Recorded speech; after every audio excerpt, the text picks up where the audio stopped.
우리 다 같이 묵도하심으로 주일 예배를 하나님께 드리겠습니다.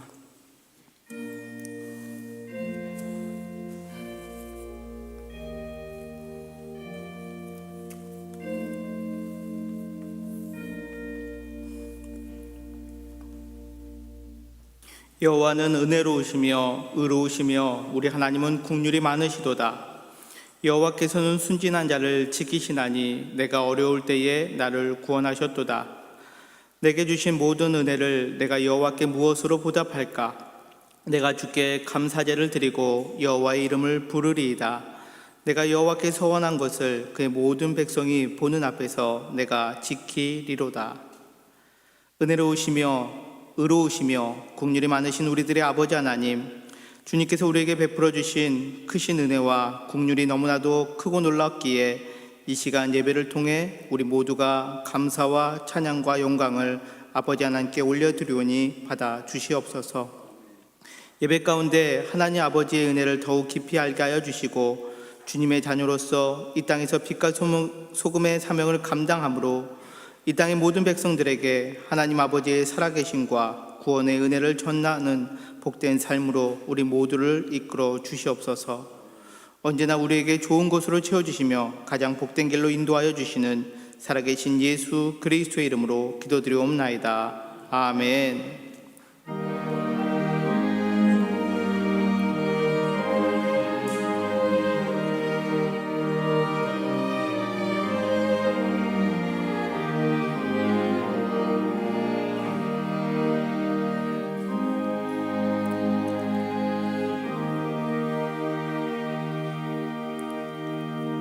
다 같이 자리에서 일어나셔서 찬송가 2장 찬양 드리시겠습니다.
사도신경으로 우리의 신앙을 고백합니다.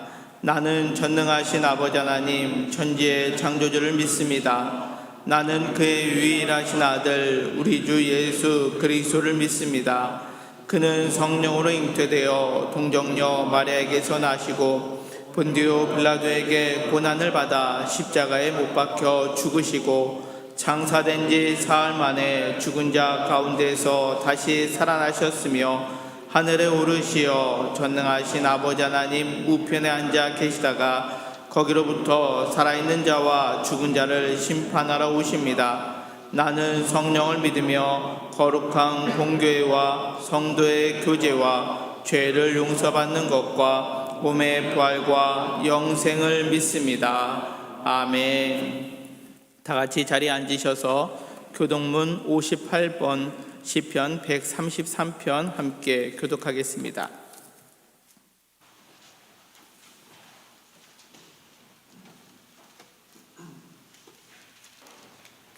보라, 형제가 연합하여 동거함이 머리에 있는 보배로운 기름이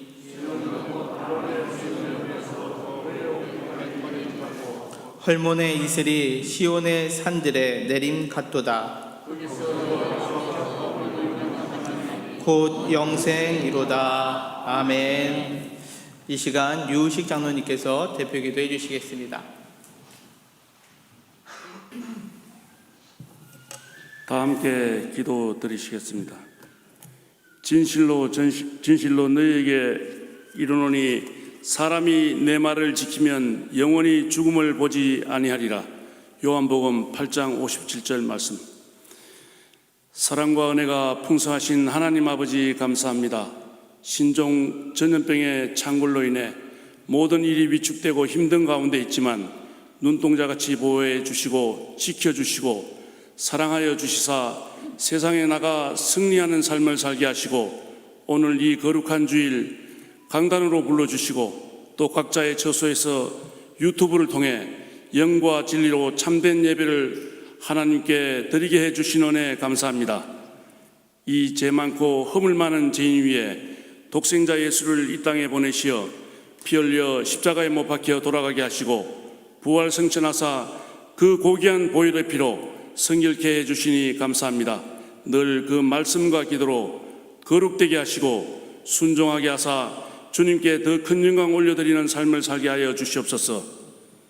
힘들고 어려운 세상입니다. 보살펴 주시옵소서. 일터가 어렵습니다. 실족지 않게 주님 보살펴 주시옵소서. 저희들 힘들고 어려울 때 하나님께 속한 자 되게 하여 주시고 참 자유와 평안을 누리게 하여 주시옵소서. 세상 살아가면서 주변을 밝히 빛내는 빛과 같은 삶을 살게 해 주시옵소서. 힘들고 어려울 때 십자가를 붙들게 하시고 정말 힘들고 어려울 때 늘 십자가를 지게 하여 주시옵소서. 강변강단에 흐르는 백부장의 믿음, 따뜻한 믿음, 예수님의 믿음, 이만한 믿음을 가지고 병들었을 때 치유를 받게 하시고 눌렸을 때 자유케 하여 주시며 무거운 짐 졌을 때 풀어주시옵소서. 주 예수 이를 위해서 주 예수의 권능을 알게 하시고 주변에 빛과 소금의 역할을 하는 저희들 다 되게 하여 주시옵소서. 주님, 늘 강단을 주목하여 주시고 성부 사랑의 하나님, 성자 구원의 하나님, 우리를 도우시는 성령 하나님이 함께 해주시니 감사드립니다. 우리 교회를 치리해 가시는 장병열 담임 목사님 함께 하시고 탁월한 성령께서 인도하시고 말씀에 큰 능력 주시옵소서.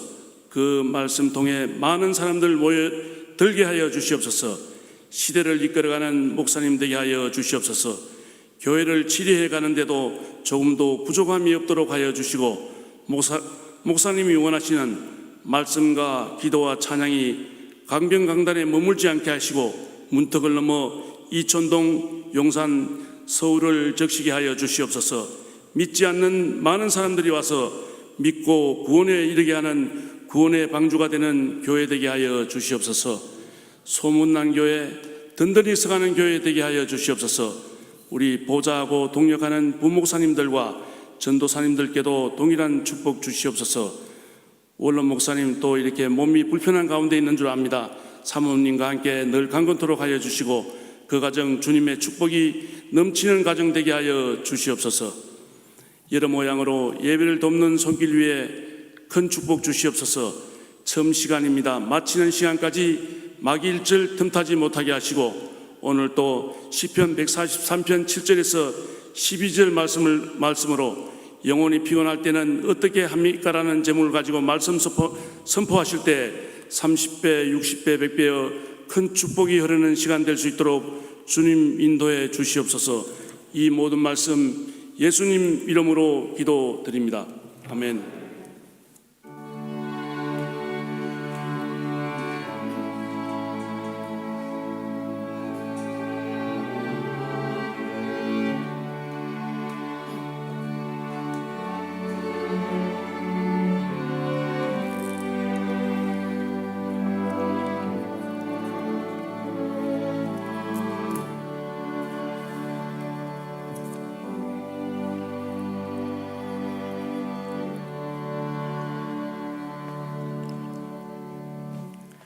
다 같이 찬송가 70장 찬양 드리시겠습니다.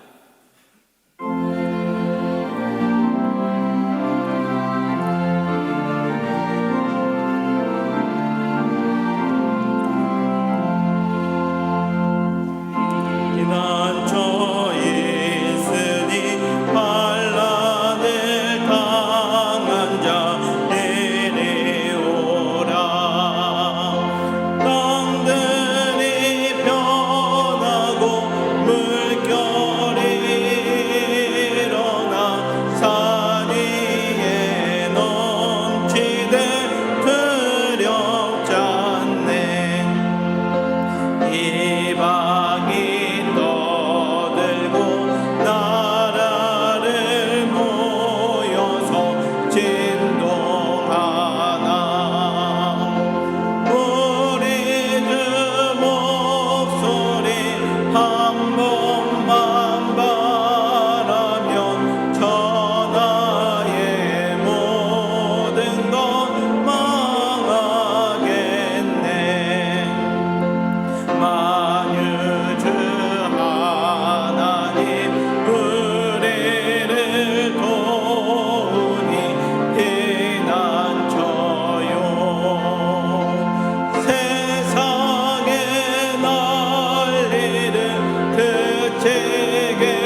우리에게 주시는 하나님 말씀은 구약성경 시편 143편 7절로 12절 말씀입니다.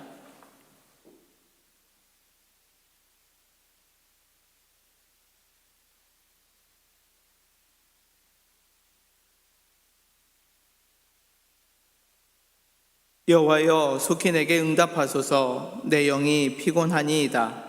주의 얼굴을 내게서 숨기지 마소서. 내가 무덤에 내려가는 자 같을까 두려워하나이다. 아침에 나로 하여금 주의 인자한 말씀을 듣게 하소서. 내가 주를 의뢰함이니이다. 내가 다닐 길을 알게 하소서. 내가 내 영혼을 주께 드림이니이다. 여호와여, 나를 내 원수들에게서 건지소서. 내가 주께 피하여 숨었나이다. 주는 나의 하나님이시니 나를 가르쳐 주의 뜻을 행하게 하소서. 주의 영은 선하시니 나를 공평한 땅에 인도하소서. 여호와여, 주의 이름을 위하여 나를 살리시고 주의 의로 내 영혼을 환난에서 끌어내소서. 주의 인자하심으로 나를 원수들을 끊으시고 내 영혼을 괴롭게 하는 자를 다 멸하소서. 나는 주의 종이니이다. 아멘.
아멘.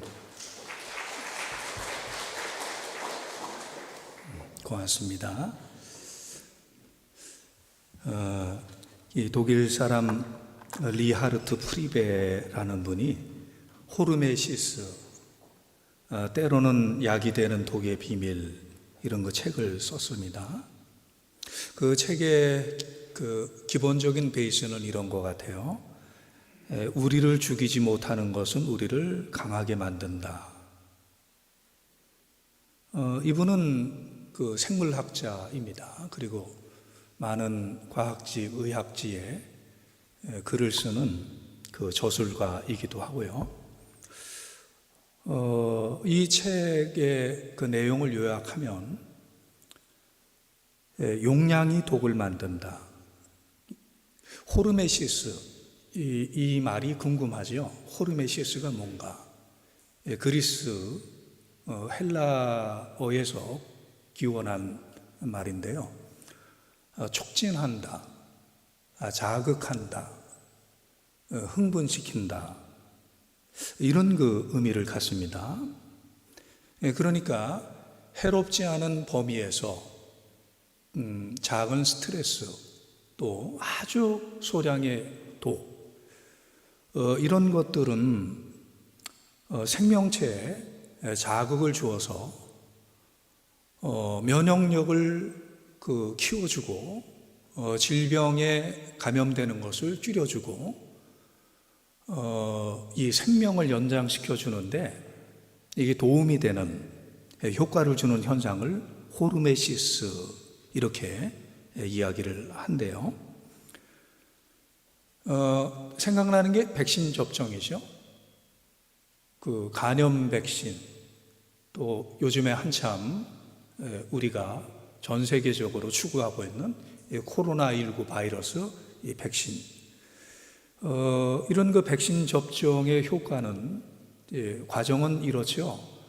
그 병균체를 몸에 주입해서 면역력, 항체를 갖게 해서 그 병이 오더라도 그 병으로 손상을 받지 않도록 이렇게 미리 건강하게 만들어주는 과정, 이것을 호르메시스 작용이다 이렇게 말하는 거죠. 이거 외에도 우리의 질병을 저항하게 하고 면역력을 키워주는 그런 그 민간요법들이 여러 가지가 있죠. 이 책에 보면 방사선 이야기를 해요. 방사선을 우리가 때로는 노출되는데 소량의 방사선은 이게 그 방사선을 찧었을 때는 좀 약간의 손상이 있게 마련이지만 이게 복구가 되면 원래보다 더 좋아질 수 있다. 이런 얘기를 하는 거예요.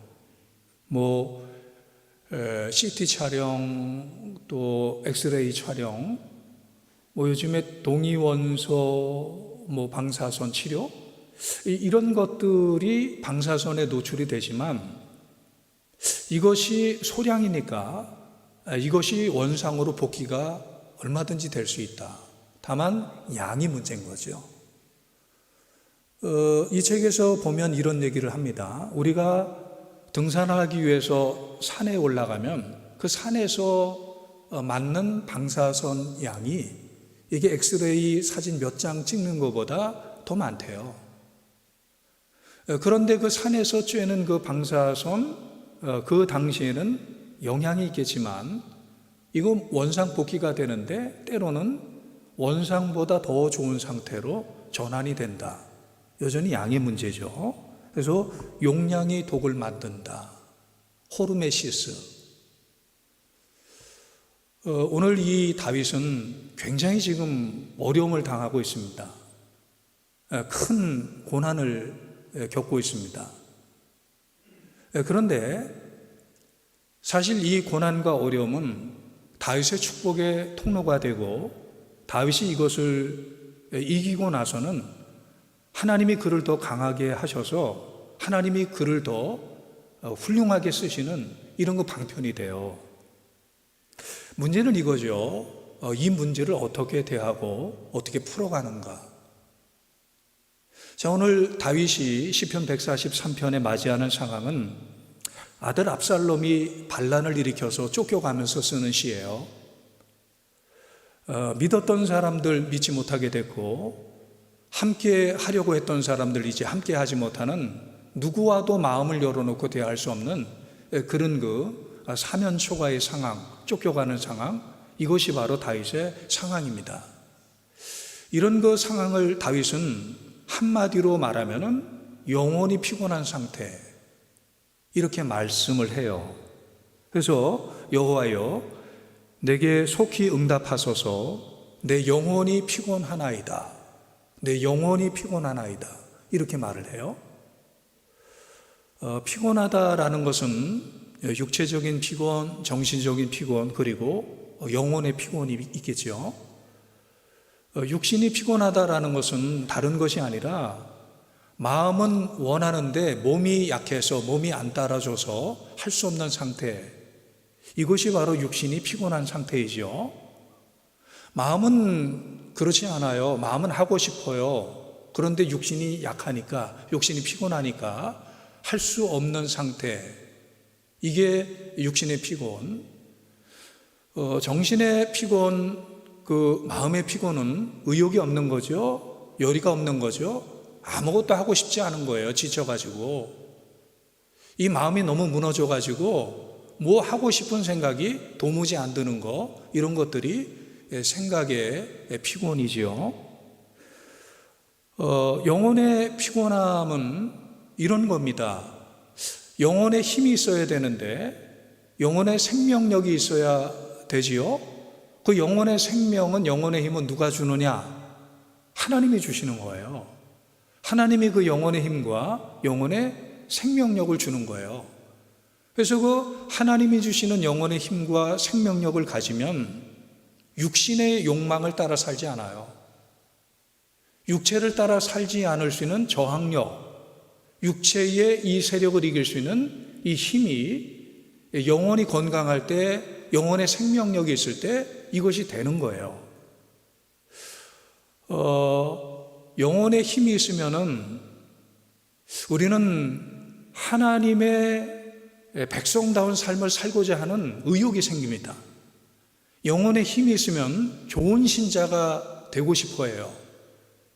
영혼의 힘이 있으면 우리는 하나님의 나라를 건설하는데 우리가 쓰임받고 싶어 해요.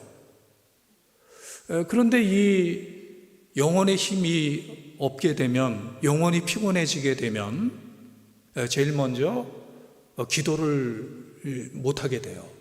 기도를 안 하게 돼요. 기도해야 되는데 이렇게 말은 해도 기도를 못해요. 기도의 제목이 산더미처럼 많은데, 지금과 같이 기도의 제목이 산더미처럼 많이 있는데 정말 기도를 해야 되는데 영혼이 피곤하면 그 기도를 할 수가 없어요.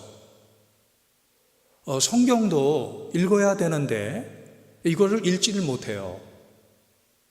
예배를 드려야 되는데 이 예배를 드리지를 못해요. 혹시 어떤 그 압박에 의해서 예배 자리에 나왔다 하더라도 형식적인 예배가 되지, 정말 하나님이 원하시고 우리에게 기대하시는 영의 예배, 신령의 예배, 진리 예배, 이런 것들을 드릴 수 있는 힘이 없게 돼요. 이것이 바로 영혼이 지쳐있는 이런 그 상태들이에요. 그래서 이 중요한 것은 이렇게 영혼이 지쳐있을 때 이것을 어떻게 해결하는가, 이런 것들이 중요한 것인데, 제가 경험한 바는 오늘 성경의 말씀에서 알려주시는 대로 이렇습니다. 먼저는 영혼이 지쳐있을 때 우리가 반드시 해야 될 첫 번째 단계는 바로 하나님의 말씀을 들어야 돼요. 하나님의 음성을 들어야 돼요. 시편 143편 7절 8절에 보니까 여호와여 속히 내게 응답하소서, 내 영이 피곤하니이다. 주의 얼굴을 내게서 숨기지 마소서. 내가 무덤에 내려가는 자 같을까 두려워하나이다. 아침에 나로 하여금 주의 인자한 말씀을 듣게 하소서. 내가 주를 의뢰함이니이다. 내가 다닐 길을 알게 하소서. 내가 내 영혼을 주께 드림이니이다. 자, 이 영혼이 피곤한 다윗은 하나님의 말씀을 들으려고 하죠. 하나님의 말씀을 아침마다 들으려고 하죠. 이건 진심이에요. 이 형식이 아니에요. 건성으로 듣는 것이 아니라 하나님의 말씀을 진심으로 듣는 거예요. 그래서 다윗은 하루를 시작하는 아침에 하나님의 말씀을 들으면서 하나님의 말씀과 함께 하루를 살고 싶은 거예요. 이 피곤을 이기기 위해서, 이 영혼의 피곤을 극복하기 위해서 하나님의 말씀을 정말 들으려고 하는 간절함이 이 다윗에게 있었던 거예요. 성도 여러분, 하나님의 사람들에게는 이 하나님의 말씀을 묵상하는 시간이 반드시 필요합니다. 하나님은 모세에게 이런 기회를 특별히 주셨습니다. 그래서 모세는 광야 생활 40년 동안 주로 했던 것이 하나님의 말씀을 묵상하는 거예요. 조용히 자기의 지난 삶을 돌아보고 또 탄원하고 하나님에게 의뢰하면서 하나님의 앞에서 하나님의 말씀을 묵상하는 시간을 다시 가져요. 예수님도 이 지상에서 사역을 하시면서 정기적으로 하나님 앞에 나가서 하나님의 말씀을 묵상을 해요. 겟세마네 동산에서 기도하시면서 하나님의 음성을 들으려고 해요.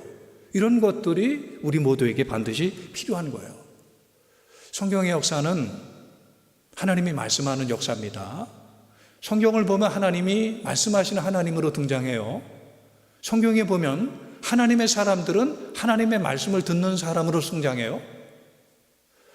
노아에게 어느 날 하나님께서 방주를 지으라는 이 음성을 들려줍니다.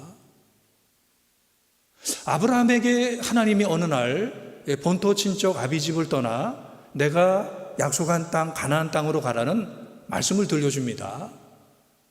모세에게 이 가시떨기, 불타는 가시떨기 그 나무 속에서 하나님께서 말씀을 들려줍니다. 내 백성 이스라엘을 출애굽시키라는 이 말씀을 들려줍니다.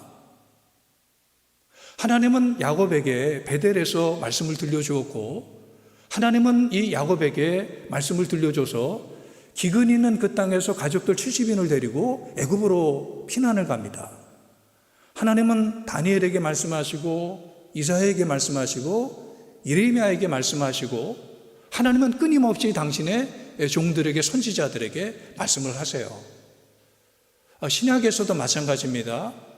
예수님은 두려워하고 있는, 주저하고 있는 요셉에게 내 아내 마리아 데려오기를 겁내지 말아라, 이렇게 말씀을 들려주십니다. 하나님은 빌립 집사에게 남방을 향해서 가사 지역으로 내려가서 전도를 하라고 말씀을 하십니다. 하나님은 사울에게도 바울에게도 마찬가지예요. 항상 음성을 들려주세요. 로마로 압송돼 가는 과정에서 그 배가 풍랑을 지중해서 풍랑을 만나죠. 그때도 하나님은 이 두려워하고 있는 바울에게 말씀을 하세요.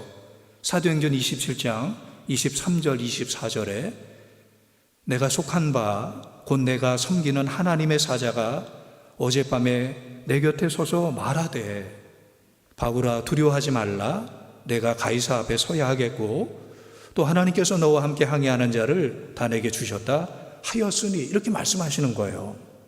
예, 하나님은 말씀하십니다. 하나님은 창조 첫날부터 말씀하십니다. 그래서 제가 내린 신앙의 결론은 이거예요. 하나님의 음성을 듣지 못하면 하나님의 사람이 아니에요. 하나님의 음성이 들리지 않으면 그때부터 신앙은 내리막길이에요. 하나님은 말씀하시는데 하나님이 그 말씀하시는 그 루트는, 방법은 참 여러 가지예요. 참 다양하게 하나님께서 우리에게 말씀하세요. 어떻든 말씀하시는데 그 말씀하시는 방법은 참 여러 가지예요. 여러분도 아마 이분의 책을 한 번 정도 읽으셨을 텐데, 조리 오스틴 목사님의 책 가운데 이런 그 책이 있어요. 최고의 삶이라는 책이 있는데, 여기 보면 미국인 한 여성의 간증이 나와요. 간증이 이렇습니다. 이 여인이 어느 날 자동차 사고로 이 목뼈가 부러져요. 그런데 이 얼마나 심하게 다쳤는지 잘 낫지 않는 거예요. 이 계속 치료를 합니다. 잘 낫지 않아요. 굉장히 고통스럽습니다. 마음도 고통스럽지만 몸이 아파요. 일단 이 목이 너무 아파요. 잘 낫지 않아요. 거동이 안 되니까 남편이 그 직장에 휴가를 내고 옆에서 이 아내를 돕지요. 그래도 낫지 않으니까 결국 남편이 계속 직장을 안 나갈 수 없어서 그만 다시 직장으로 돌아가니까 이 아내가 집에 그 긴 시간 하루 종일 혼자서 이 병과 투병하는 거예요. 너무 힘듭니다. 절망적입니다. 마음에 낙심이 생깁니다. 그래서 어느 날 몹쓸 생각을 하죠. 이렇게 사느니 뭐해. 가족에게 피해를 주면서 이렇게 사느니 뭐해. 그러면서 이 기구한 삶 그만 끝내기로 결심을 합니다. 미국의 많은 가정에 총이 있듯이 이 집에도 총이 있는데 그 총이 선반 위에 걸려 있어요. 그래서 그 선반에 걸려 있는 총을 이제 끌어내려서 삶을 끝내려고 그 총이 있는 쪽으로 가다가 그만 이 테이블을 건듭니다. 테이블을 건드렸을 때 테이블 위에 있었던 텔레비전 리모컨이 땅바닥에 떨어지면서 바로 이 텔레비전의 채널이 바뀌게 돼요. 그 바뀐 채널은 기독교 방송이었는데 그 기독교 방송에서 그때 어떤 목사님이 설교를 하시는데 이 자기의 몸은 쓰러져 있고 자기의 귀는 그 목사님의 설교의 내용이 들리는 거예요. 그 목사님의 설교가 굉장히 희망적이었어요. 절망과 어둠에 빠져 있는 영혼들을 위해서 하나님의 아들이 이 세상에 오셨습니다. 그분은 빛이고 그분은 소망입니다. 주님은 이 땅에 오셔서 모든 병든 자들을 치료하셨습니다. 그분 앞에 못 고칠 병은 없습니다. 그분은 이 세상에 오셔서 모든 영혼의 어둠의 사람들에게 빛을 비춰주었습니다. 그분의 빛 앞에 감추어질 어둠은 없습니다. 그 주님 앞에 나오십시오. 이런 그 목사님의 설교였습니다. 몸은 쓰러져 있는데 이 여인이 그 목사님의 설교를 들으면서 하나님의 음성을 듣게 된 거예요. 하나님께서 나에게 주신 음성으로 이 여인이 듣게 된 거예요. 그리고 이 여인은 기절인지 잠이 들었는지 정신을 잃게 돼요. 자, 저녁이 돼서 직장에 갔던 남편이 집으로 돌아와서 쓰러져 있는 아내를 깨웁니다. 아내가 정신을 차리고 나서 그날 낮에 있었던 일을 남편에게 이야기를 해요. 자기는 죽으려고 했다고. 그리고 테이블을 건드려서 테이블에 리모컨이 떨어지며 채널이 바뀌었고 채널의 기독교 방송에서 어떤 목사님이 말씀을 전해 주었는데 그 말씀이 내게는 하나님의 음성으로 들렸다고. 나는 죽지 않을 것이라고, 살아보겠다고. 그리고 결단을 해요.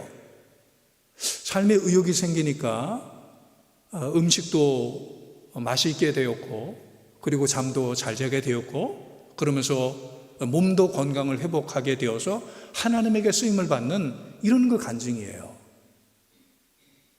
이분을 누가 바꿨습니까?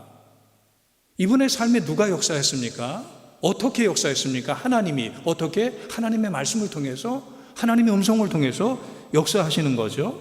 여러분, 하나님의 말씀은 우리 인생을 그려놓은 지도와 같아요.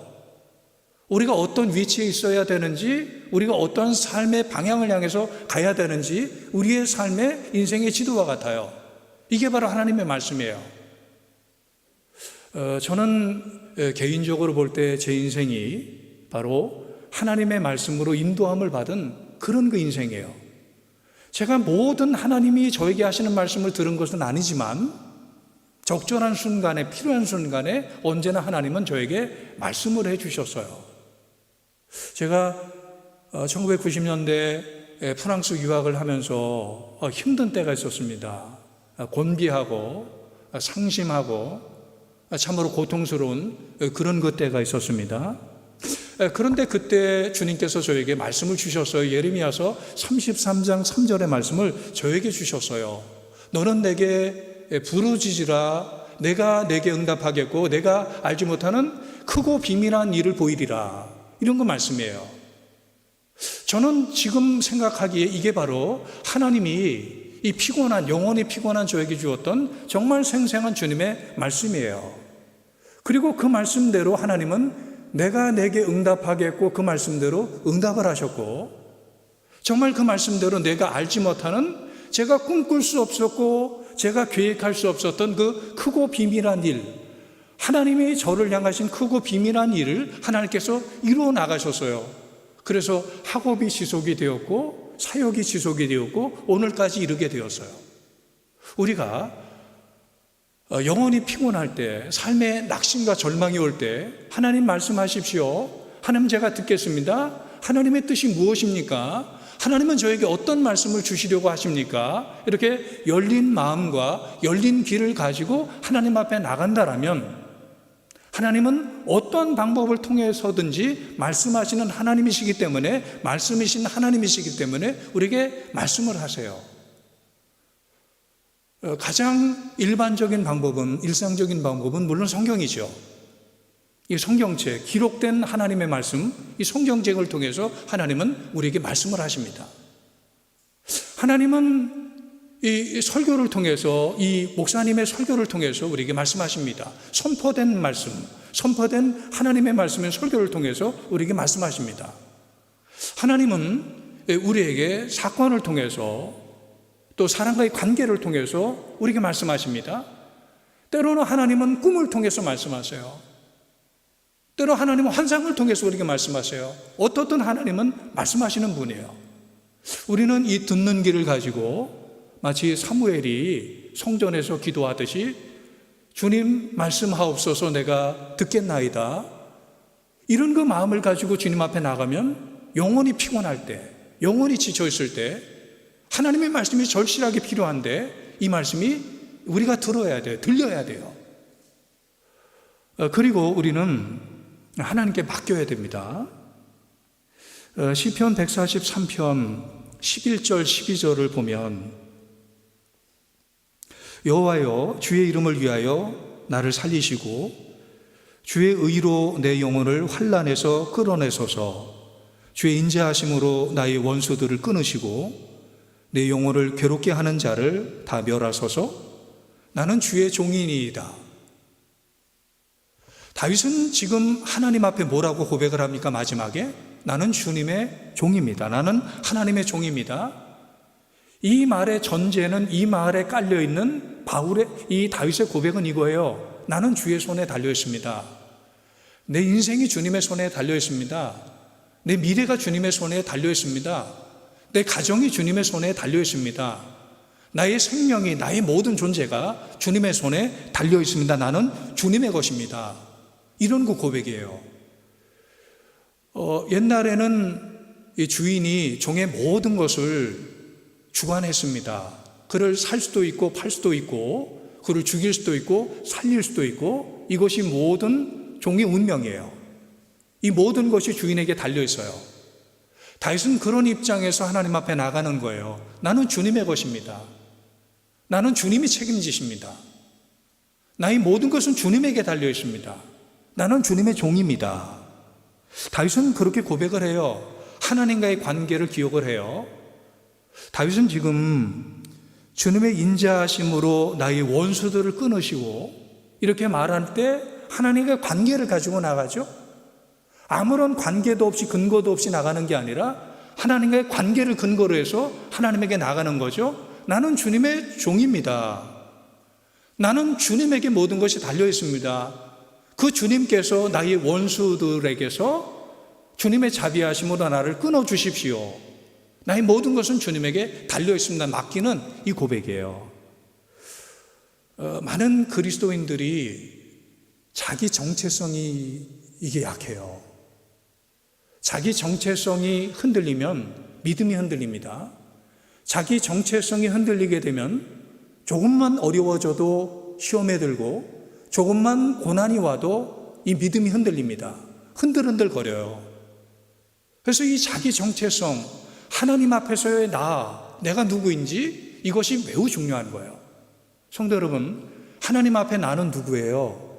하나님 앞에 여러분은 누구예요? 우리는 하나님 앞에 사랑받는 아들임을, 사랑받는 자녀임을 이것을 조금 더 의심 없이 우리는 이것을 늘 정립하라고 살아야 돼요. 하나님은 얼마나 우리를 사랑하시는지 자기 아들 독생자 예수를 십자가에 죽이실 정도로 우리를 사랑하신 거예요. 유명한 루케이도 목사님은 그래서 이런 말씀을 해요. 예수님을 십자가에 매달아 둔 것은 못이 아니라 사랑이다.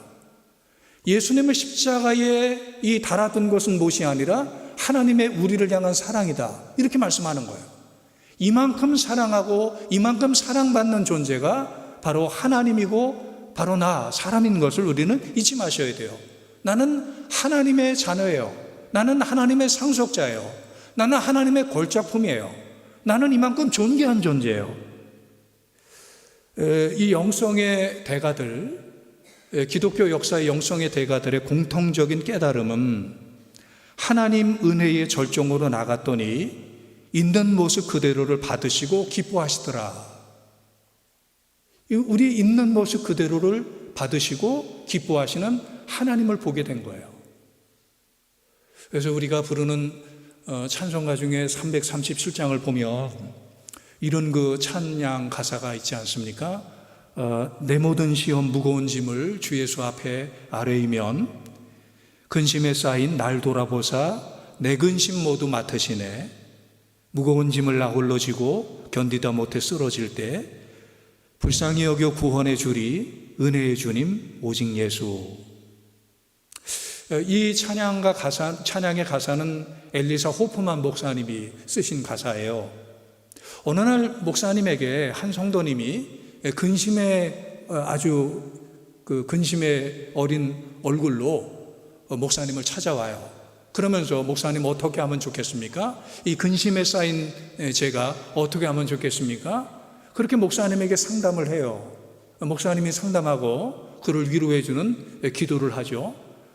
그리고 이 성도님이 나가면서 그 목사님에게 이렇게 말을 합니다. 그래요, 이 무거운 짐을 나 홀로 지고 쓰러지지 말고 주님에게 맡겨야 되겠네요.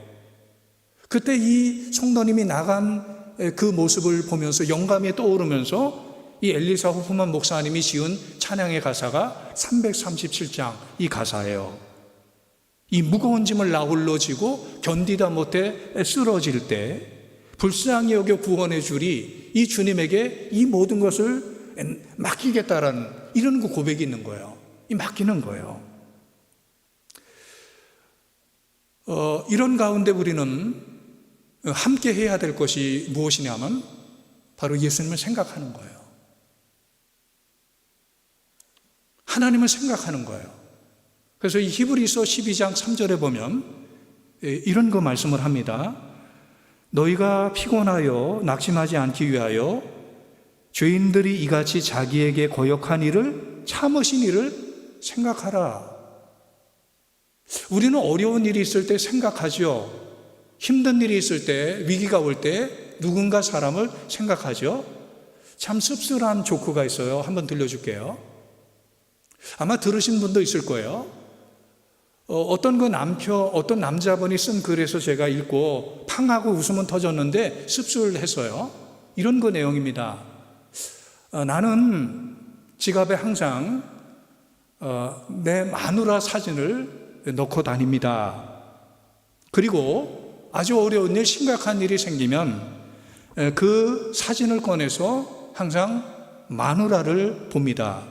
그러면 이 모든 일은 괜찮아집니다. 이게 무슨 뉘앙스인지 아세요? 내가 정말 힘들고 어려울 때, 고통스러울 때 바로 이 지갑에 있는 마누라 사진을 이렇게 보게 되면 이거보다 더 심각한 일은 뭐가 있나? 이거보다 더 힘든 일이 뭐가 있나? 이 마누라하고도 내가 사는데 이거보다 더 어려운 일이 뭐가 있나? 이렇게 위로가 된다라는 거예요. 좀 씁쓸하죠? 어려운 일이 있을 때, 힘든 일이 있을 때, 고난이 우리에게 엄습할 때, 특별히 영혼이 피곤할 때 우리는 예수님을 생각하는 거예요. 예수님을 묵상하는 거예요. 이것이 바로 영혼의 피곤을 이기는 방법이에요. 왜 예수님을 생각해야 될까? 예수님은 하나님이시지만 우리와 동일한 몸을 입고 이 세상에 오셨습니다. 예수님은 하나님의 아들이시지만 이 땅에 인간의 몸을 입고 오셔서 우리가 이 육신의 몸을 입고 겪는 모든 어려움과 모든 고난과 그리고 모든 슬픔을 예수님이 몸소 다 감수를 하셨어요. 예수님은 마구간에서 태어나셨습니다. 예수님은 아주 가난한 집에서 성장하셨습니다. 형제도 많은 가난한 집, 이 목수의 집, 이 가난을 몸소 겪으셨습니다. 예수님은 심지어 공중을 나는 새도 둥지가 있고 이 여우도 굴이 있는데 예수님은 머리 둘 곳조차 없다라는 홈리스와 같은 그런 그 절박한 삶을 예수님이 사셨습니다. 예수님 주변에는 늘 사람이 있었어요. 그 사람들 중에는 좋은 사람도 있었지만 예수님 힘들게 하고 예수님을 고통스럽게 했던 사람들도 물론 있었습니다. 그래서 예수님은 아세요. 관계의 어려움이, 인간관계의 어려움이 어떤 것인지 예수님 잘 알아요. 사람에게 상처받는 것이, 사람에게 배신받는 것이 무엇인지 예수님은 잘 알아요. 그래서 예수님은 많이 아프셨고, 예수님 많이 눈물 흘리셨고, 예수님 많이 탄식하시고, 그리고 절규의 기도를 하신 분이 바로 예수님이에요. 그리고 마지막으로 예수님 십자가를 지시면서 인간이 몸으로 겪을 수 있는 고통, 병이든 어떤 그 몸에 임하는 그 아픔이든 어떤 그 고통 중에서도 가장 처절하고 가장 아픈 고통을 예수님은 십자가에서 겪으셨어요. 그래서 예수님은 다 아시는 거예요. 언제 우리가 낙심하는지, 언제 우리가 아픈지, 우리가 누구 때문에 아픈지, 우리가 누구 때문에 낙심하는지, 우리가 뭐 때문에 영혼이 피곤한지, 언제 피곤한지 이것을 주님이 다 아시는 거예요. 그래서 우리는 영혼이 피곤할 때 주님을 생각하는 거예요. 십자가의 주님을 생각하는 거예요. 성도 여러분, 하나님을 생각하면 어떠세요? 하나님 생각하면 우리는 이런 생각이 들지 않습니까? 참 좋으신 하나님, 자비로우신 하나님, 선하신 하나님, 사랑과 긍휼이 한이 없으신 하나님, 이런 그 생각이 들지요. 그래서 스바냐 선지자는 스바냐서 3장 17절에 이렇게 노래를 해요. 너의 하나님 여호와가 너희 가운데 계시니 그는 구원을 베푸실 전능자이시라. 그가 너로 말미암아 기쁨을 이기지 못하시며 너를 잠잠히 사랑하시며 너로 말미암아 즐거이 부르며 기뻐하시리라 하리라.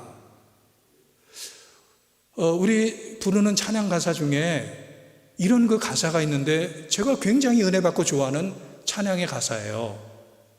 쓰러진 나를 세우고 나의 빈잔을 채우네.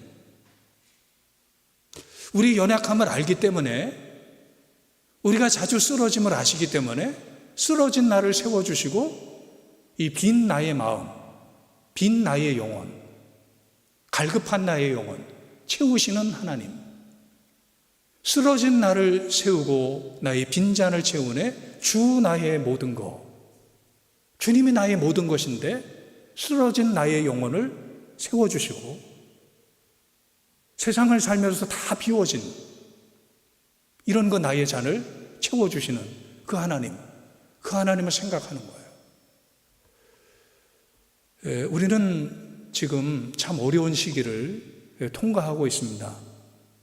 이 코로나19 팬데믹이 생각보다 쉽지 않고 생각보다 길어지면서 우리는 참 어려운 시기를 통과하고 있습니다. 우린 많이 피곤하고 지쳐 있어요. 우리가 참 잘 대처하고 있죠. 정말 교회들이 잘 대처하고 있어요. 우리 교회도 정말 잘 대처하고 있어요. 이 어려운 가운데도 여러분들 이렇게 잘 대처해 주시고 잘 극복을 해 주셔서 너무 감사합니다. 하지만 우리가 마음의 준비는 해야 돼요. 이게 하루아침에 끝날 것 같지 않아요.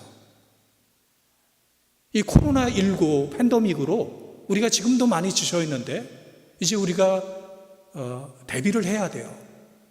이런 것들 어떻게 우리가 버텨야 되는지, 어떻게 극복을 해야 되는지 우리 대비를 해야 돼요. 이때 우리가 오늘 주시는 말씀을 붙잡으셔야 돼요. 다시 말씀을 드립니다.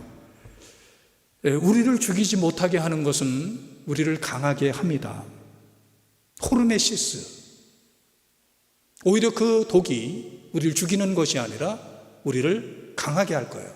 우리의 믿음을 강하게 할 거예요. 우리의 마음을 강하게 할 거예요. 우리의 버티는 힘을 더하게 해줄 거예요. 이때 우리에게 절실하게 필요한 것이 바로 믿음이고 희망이죠. 하나님을 향한 믿음, 또 하나님에 대한 희망, 이것이 우리에게 절실하게 필요한 거죠. 피곤해서 영원히 힘을 잃은 이때 우리에게 절실하게 필요한 것은 하나님을 향한 믿음이에요. 나의 구원이 주님에게로부터 옵니다라는 이런 거 고백이 우리에게 필요한 거예요. 반드시 이 어둠의 때는 지나갈 것이고, 그리고 우리에게 찬란한 꽃이 피는 그 시기가 올 것을 믿으면서 우리는 믿음으로 나가는 거예요. 하나님의 말씀을 통해 하나님의 음성을 들어야 됩니다. 내가 누구인지 분명하게 기억을 하고 하나님에게 맡겨야 됩니다. 그리고 우리는 바로 창조주 하나님, 구원자 예수님을 생각해야 합니다. 삶을 힘들게 하는 환경들 있지만 영혼의 피곤함, 이것이 모든 것을 주관해요. 영혼의 힘을 얻어야 돼요. 영혼의 힘, 하나님이 주시는 힘으로 극복을 해서 하나님께서 주시는 은혜의 순간들을 우리 모두가 맞이하는 이 풍성한 평화로운 그때를 희망을 하면서 주님과 함께 승리하는, 주님이 주시는 힘으로 승리하는 저와 여러분이 되기를 주님의 이름으로 간절히 축원합니다.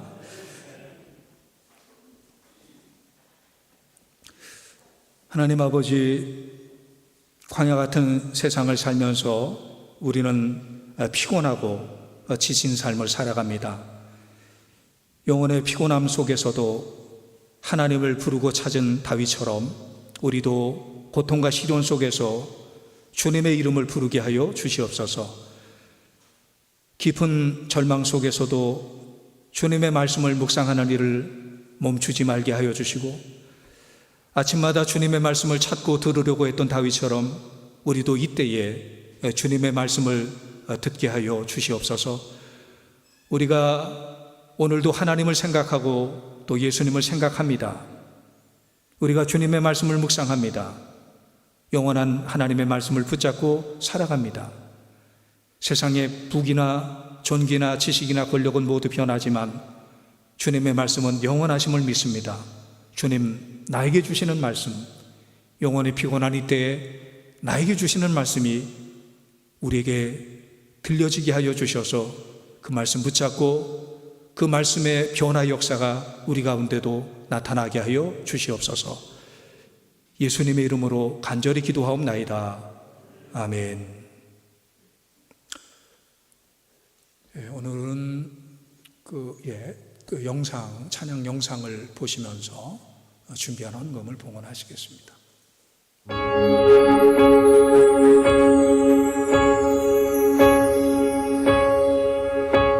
나 지치고 내 영혼 연약할 때 근심 속에 내 마음 무거워 주 오셔서 함께 하실 때까지 나 잠잠히 주님을 기다려.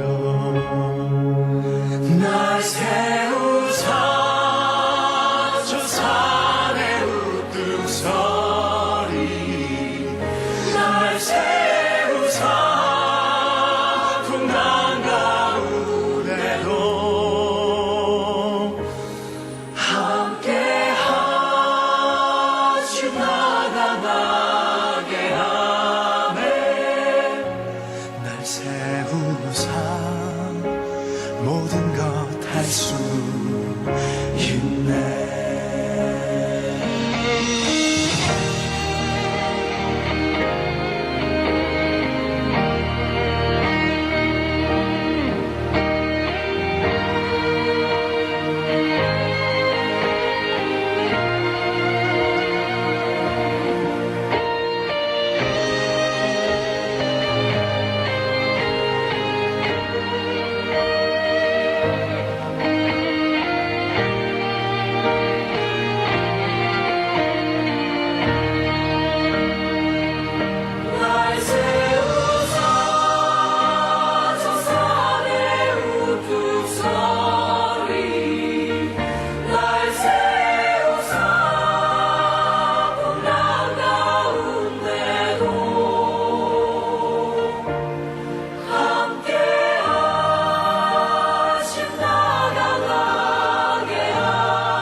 수 있네.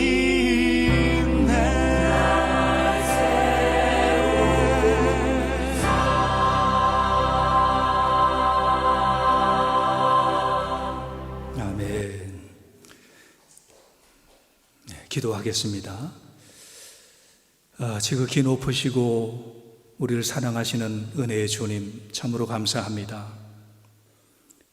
전능자 되시고 복의 근원 되시는 하나님을 예배하며 정성껏 헌금을 봉헌하오니 주님의 마음에 들기를 원하고 주님의 손 안으로 들어가기를 원합니다.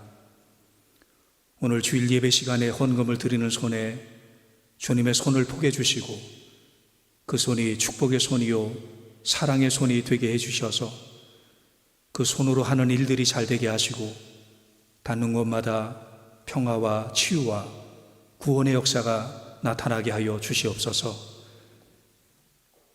각박하고 어려운 세상이지만 하나님께서 보호해 주셔서 열리고 풀리고 회복되는 역사가 나타나게 하여 주시옵소서.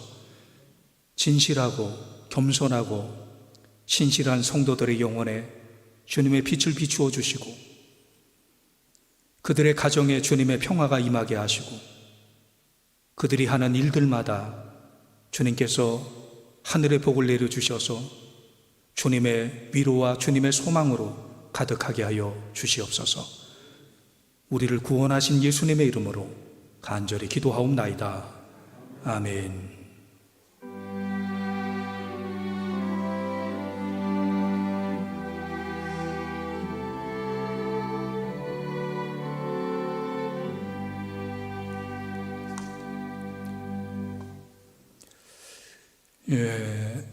저희 교회는 코로나19 안전수칙, 예방수칙 철저하게 지키고 있고요. 늘 불편함에도 불구하고 잘 지켜주셔서 참 고맙습니다. 이런 가운데서도 우리가 계속 예배를 잘 드리시기를 바라고, 가정에서 예배 드리시는 분들도 정말 신령과 진정으로 하나님을 잘 예배하시기를 바랍니다. 지금 교육부서 예배가 드려지고 있습니다. 유아교회, 어린이교회, 청소년교회 예배가 드려지고 있고 이제 곧 계절교육이 다가오는데 계절교육도 나름대로 방안을 마련해서 준비를 하고 있습니다. 이번 주 성경은 빌립보서 2장부터 히브리서 6장 성경을 통독하시고요. 앞으로도 계속 이외에 다양한 방법으로 하나님의 말씀과 가까워질 수 있는 그런 일들을 교회는 준비하도록 하겠습니다. 선교사님들 연락이 오고 있고, 형제 선교사님, 유병규 선교사님, 특별히 유병규 선교사님 지금 한국에 안식년 와 계시는데 입원해서 치료 중에 계십니다. 건강을 위해서 기도해 주시길 바랍니다. 소개합니다. 새로 부임한 김현경 간사님, 저 뒤에 지금 계시는데 자 한번 보실래요? 아주 좋으신 분이 오셨어요. 우리 박수로 환영합시다. 비화는 안 보이시죠? 알아서 보십시오. 자, 이제 주보에 있는 공동 기도문으로 함께 기도하시겠습니다. 전능하신 하나님 아버지, 우리들은 큰 어려움에 처해 있고 피곤하고 지쳐 있습니다. 우리 힘과 능력으로 이길 수 있는 줄 알았지만 우리는 어리석고 교만했습니다. 우리를 용서하여 주시고 우리를 구원해 주시옵소서. 역경 속에서 주님을 의심했던 연약한 믿음을 버리고 하나님의 능력과 하나님의 선하심을 신뢰하게 하옵소서. 아픔과 고난을 통해서 우리 연약함을 깨닫게 하시고 회개하게 하옵소서.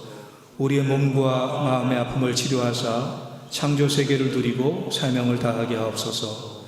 정직한 영을 새롭게 하셔서 죄에 민감하게 하옵시고 말씀의 거울로 비추셔서 부끄러움을 깨닫게 하옵소서. 성령과 말씀의 능력으로 반복적인 죄에서 벗어나게 하옵소서.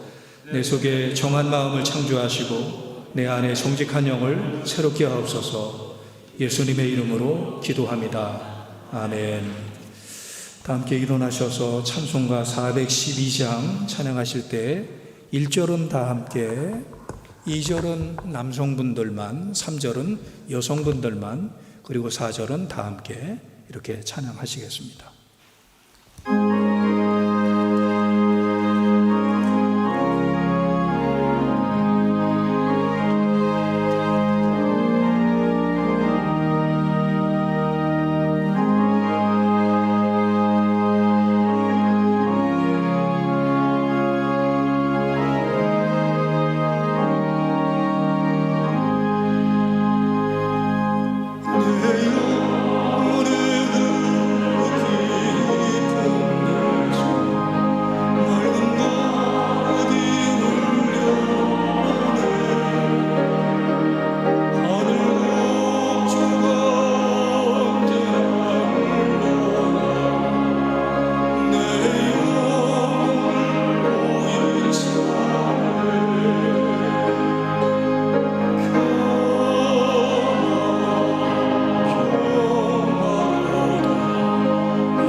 지금은 우리 주 예수 그리스도의 무한하시는 총과 하나님 아버지의 극진하신 사랑하심과 성령님의 감화 감동 교통하심이 이 거룩한 주일날 주 앞에 예비하는 하나님의 백성들과 그 가정과 일터와 사역과 앞날과 이 나라 이민족 온 세상 위에 이제로부터 영원토록 함께 하시기를 간절히 축원하옵나이다.